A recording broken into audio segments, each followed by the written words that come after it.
सगळे सोयऱ्यांची अंमलबजावणी केल्याशिवाय मी मागे हटणार नाही असे ठाम मत मनोज जरांगे यांनी मांडलंय। नांदेडच्या अर्धापूर तालुक्यातील पिंपळगाव महादेव येथे सकल मराठा समाजातर्फे आयोजित सभेत ते बोलत होते।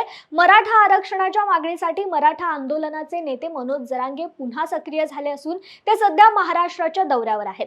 नांदेड जिल्ह्याच्या दौऱ्यावर असताना काल रात्री पिंपळगाव महादेव येथे त्यांची सभा झाली। मराठ्यांचा संघर्ष मोठा आहे, आमच्या जीवापेक्षा आम्हाला समाज मोठा असून सरकारकडून सगळे सोयऱ्यांची अंमलबजावणी केल्याशिवाय मागे हटणार नाही असा इरादा त्यांनी यावेळी बोलताना स्पष्ट केलाय।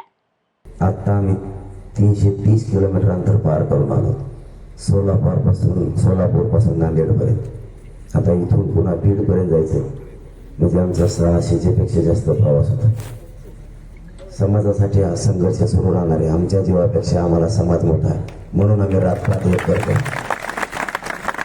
आता जास्तीचा वेळ न देता आरक्षण मिळणार ते घेतल्याशिवाय मी हटणार नाही, हा माझा शब्द आहे।